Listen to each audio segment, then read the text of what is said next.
जय माता दी भक्तों, शारदीय नवरात्र की आप सबको हार्दिक शुभकामनाएं और स्वागत करती हूँ सपना कवर ब्लॉग्स में। आपका उम्मीद करती हूँ आप सब भी अच्छे होंगे और नवरात्रों की आप पूजा कर रहे होंगे, धूमधाम से मना रहे होंगे नवरात्रे। तो चलिए नवरात्रि की पूजा स्टार्ट करती हूँ।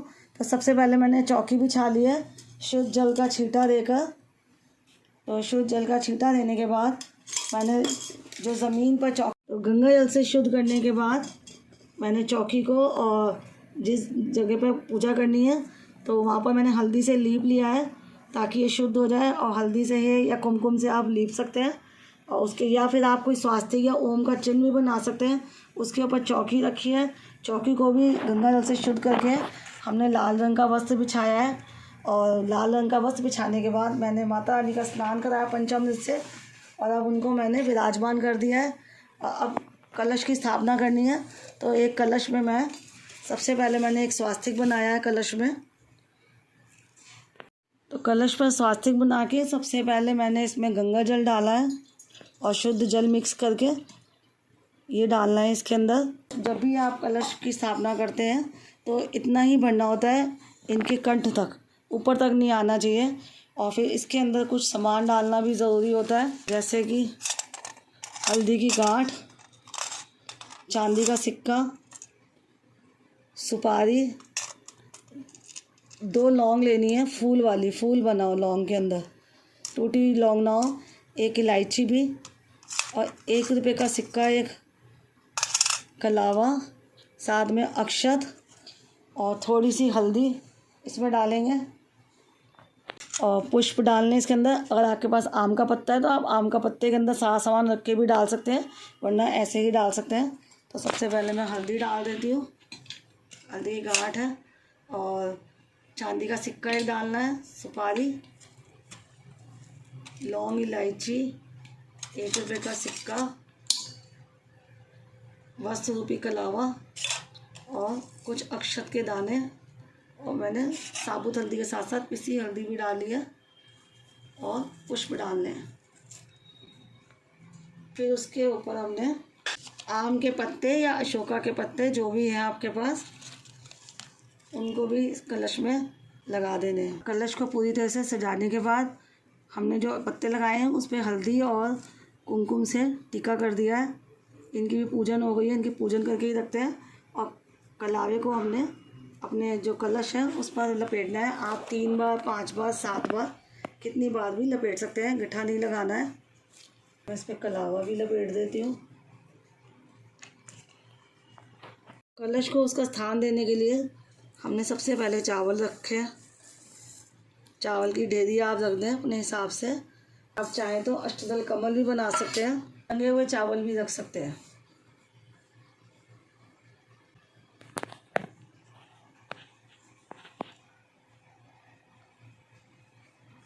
थोड़ा स्थान रख के हमने एक सिक्का रखना है। सिक्का रखना बहुत शुभ माना जाता है।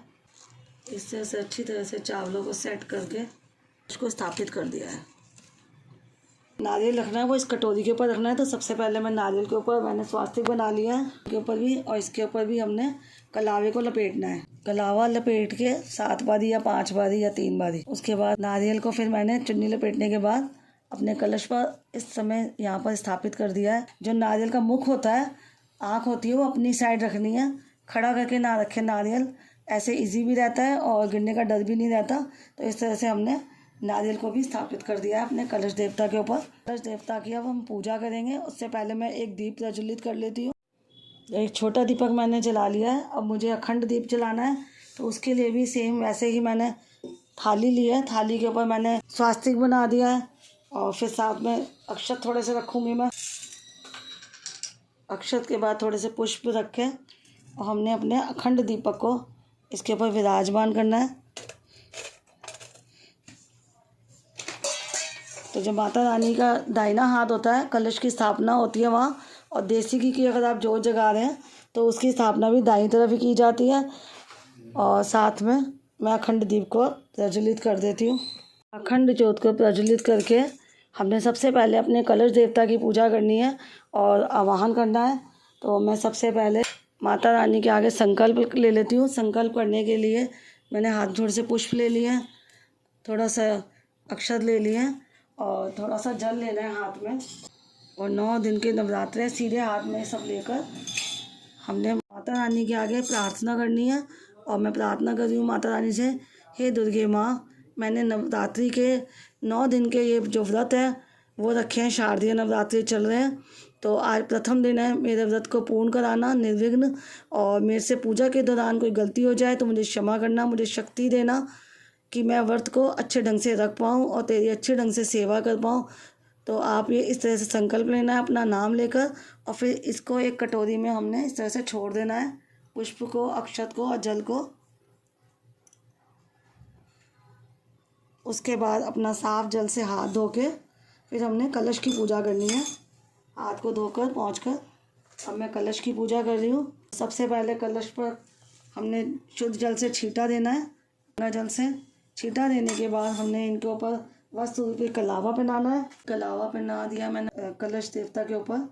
और उसके बाद थोड़े अक्षत, थोड़े पुष्प चढ़ाने हैं और तिलक करना है कलश देवता का।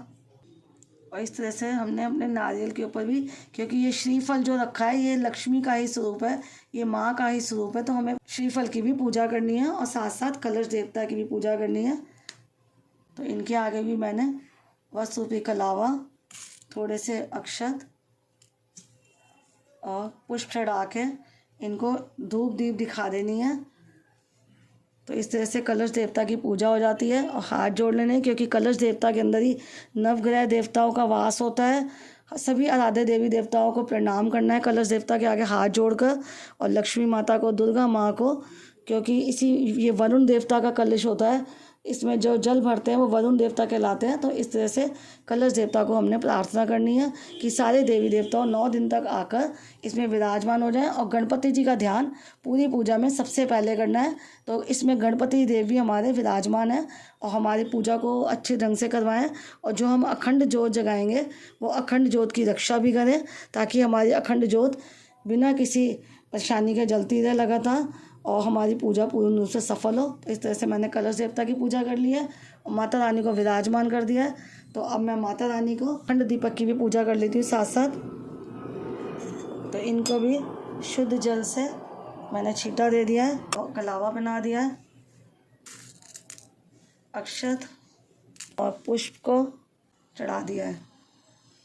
तो जो सुपारी होती है, सुपारी लेकर मैं गौरी गणेश जी की जो पूजा होती है वो करनी है। तो इसके ऊपर कलावा अच्छी तरह से लपेट दें आप और गणपति जी का ध्यान करते रहें। ओम श्री गणेशाय नमः, ओम श्री गणेशाय नमः, ओम श्री गणेशाय नमः, या ओम गणपते नमः।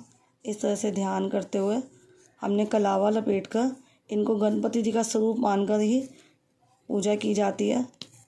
और इस तरह से हल्दी की गांठ को माता का स्वरूप मान के पूजा होती है। तो मैं इनको यहाँ स्थान देके विराजमान कर देती हूँ। के लिए सबसे पहले मैंने पुष्प रखने हैं गणपति जी के भी आगे, और साथ ही साथ माता के आगे नीचे भी आसन देना है पुष्पों का। पुष्प बिछा के हमें हल्दी और सुपारी पे जो कलावा लपेटा है वो रखना है और इनकी पूजा करनी है। शुद्ध जल का छींटा देकर स्नान, अपने मन में स्नान का भाव रखें कि हम स्नान करा दें, पुष्प चढ़ा दें इनके ऊपर और कलावा चढ़ा दें। गणपति जी को कलावा चढ़ा दिया है, फिर अक्षत चढ़ाना है, तिलक करना है। गणपति जी को सिंदूर अर्पित कर सकते हैं, 5 बार ही सिंदूर अर्पित किया जाता है। तो आराम से हल्के हाथों से ही मतलब आप रखें, ताकि अब उनको आपने विराजमान कर दिया तो उनको ज़्यादा हिलाना डुलाना नहीं है। 5 बार करके फिर आपने जो माता रानी का रखा है स्वरूप, उसके लिए भी आपने तिलक कर देना है। और गणपति जी को आप चंदन से भी तिलक कर सकते हैं, तो मैं चंदन से भी कर देती हूँ। साथ थोड़े पुष्प और चढ़ा देती हूँ। और गणपति भगवान जी को एक जनेऊ अर्पित करें।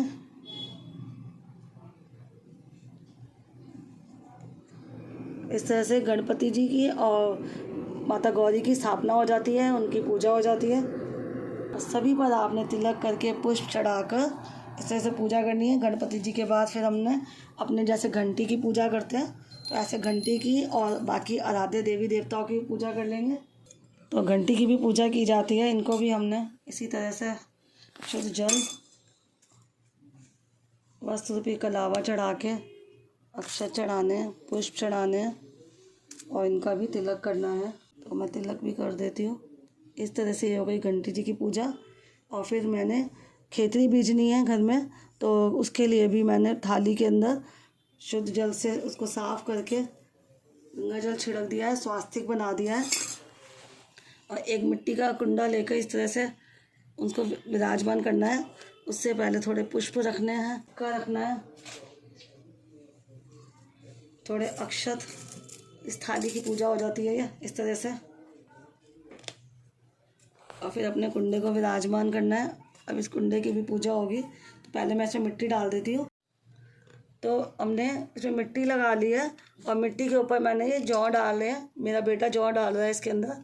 तो माता का ध्यान करके जय माँ दुर्गे बोल के या ओम ऐं ह्रीं क्लीं चामुंडाय विच्चे जाप करते हुए, ध्यान करते हुए ये जौ को डालें इसके अंदर और मिट्टी को अच्छी तरह से कवर कर दें जौ के साथ। आप देख लें आपको जितना भी डालना है। आप जौ की जगह इसमें गेहूँ भी डाल सकते हैं। हमारे यहाँ जौ की परंपरा है तो हम जौ ही डालते हैं। और साथ साथ हमने इनको वस्त्र रूपी कलावा अर्पित करना है, अक्षत चढ़ाने हैं, पुष्प चढ़ाने हैं और धूप दीप दिखाना है, तिलक लगाना है माता रानी के इस कुंडे के ऊपर भी। वैसे मैंने टिक्कियाँ बना दी हैं। इसे आप चाहें तो इससे हल्दी से भी बना सकते हैं। माता रानी को भी वस्त्र रूपी कलावा दे दिया है। माता रानी का तो पूरा श्रृंगार वैसे हो ही चुका है। और एक लाल रंग की चुनरी में माँ को उड़ा देती हूँ। माँ सज धज के बहुत प्यारी लग रही है। जगदम्बे माँ मेरी, मेहर करना, कृपा हमेशा मेरे पर भी बनाए रखना, मेरे परिवार पर भी, और जो जो ये वीडियो देखे सब पर अपनी कृपा करना, भरपूर कृपा करना माँ। और माता रानी को अक्षत चढ़ा के पुष्प चढ़ाने, तिलक वगैरह मैंने सब कुछ पहले कर ही दिया है और धूप दीप दिखानी है। अब माता रानी को भोग लगाना है। तो मैं पंचमेवे का भोग लगाती हूँ। तो माता रानी को पंचमेवे का भोग लगा देती हूँ। और सभी देवी देवताओं को हमने भोग लगाना है। तो मैं गणपति जी का भोग यहाँ पंचमेवे का अलग रख देती हूँ, गौरी गणेश जी का भी रख देती हूँ।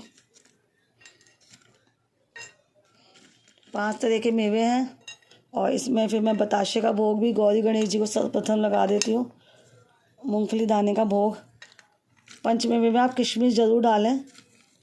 किशमिश और बताशे का भोग लगाना बहुत अच्छा होता है।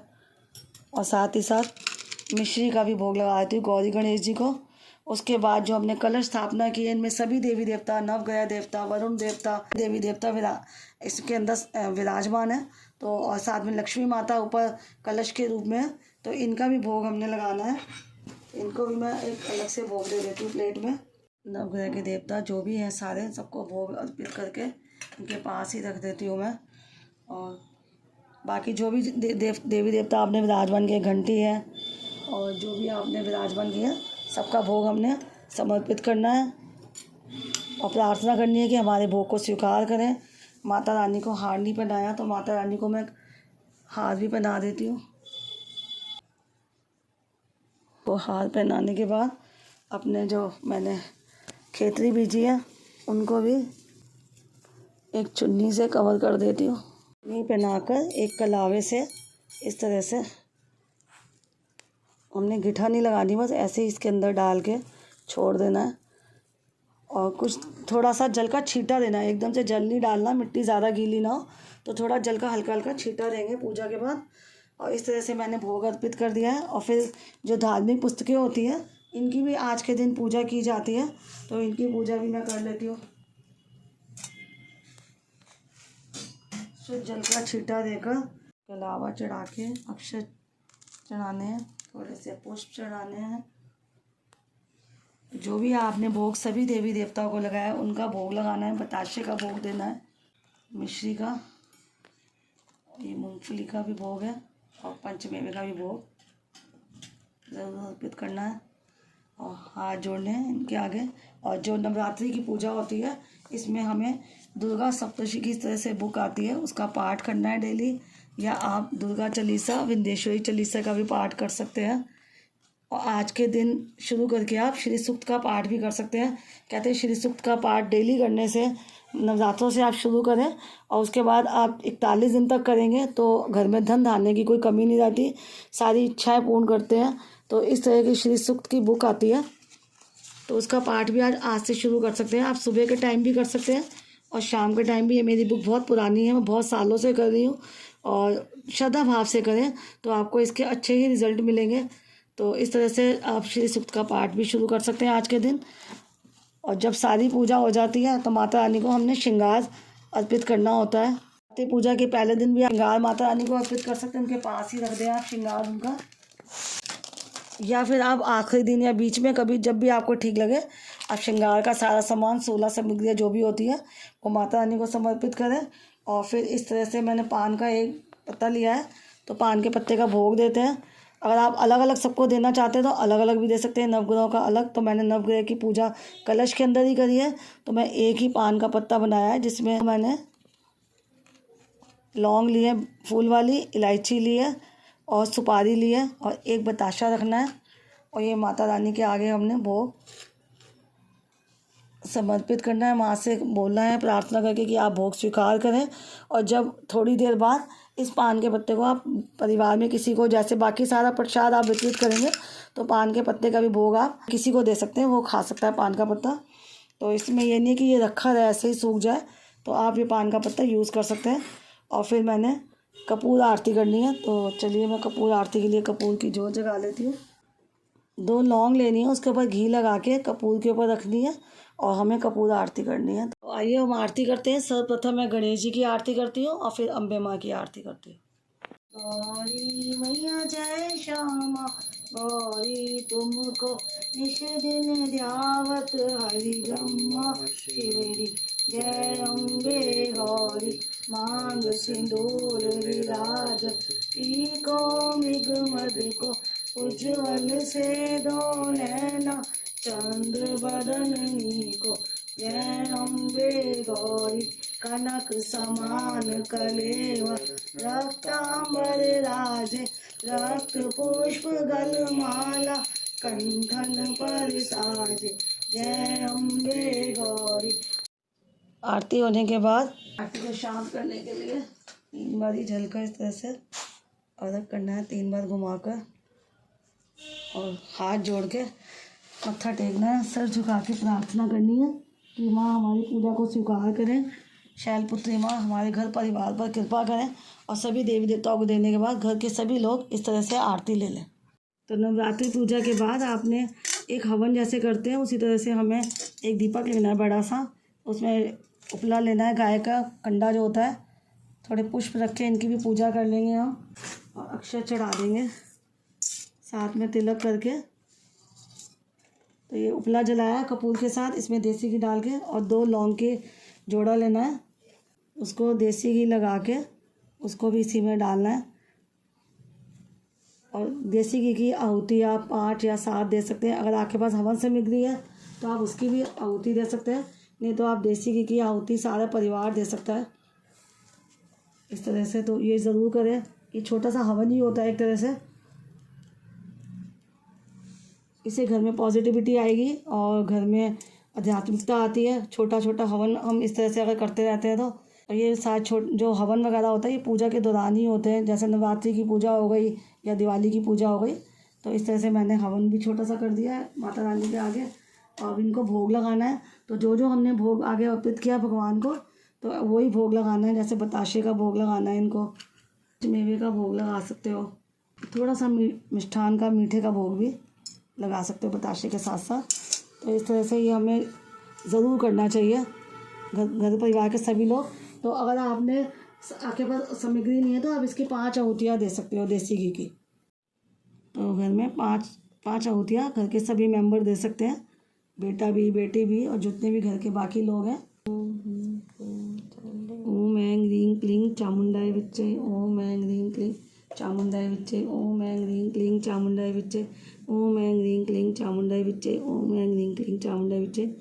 तो इस तरह से ये नवरात्रि की छोटी सी जो पूजा थी ये हम सब ने मिलकर करी है माँ दुर्गा की। उम्मीद करती हूँ छोटी सी वीडियो और पूजा विधि आपको अच्छी लगी होगी। पूजा अच्छी लगी है, वीडियो अच्छी लगी है तो वीडियो को लाइक ज़रूर करिएगा और ज़्यादा से ज़्यादा शेयर भी करें। चैनल पर पहली बार आए हैं तो तो चैनल को सब्सक्राइब भी ज़रूर करिएगा। और आप सबका माता रानी भगवती कृपा करे। इस वीडियो को मैं यहीं एंड करती हूँ। जय माता दी।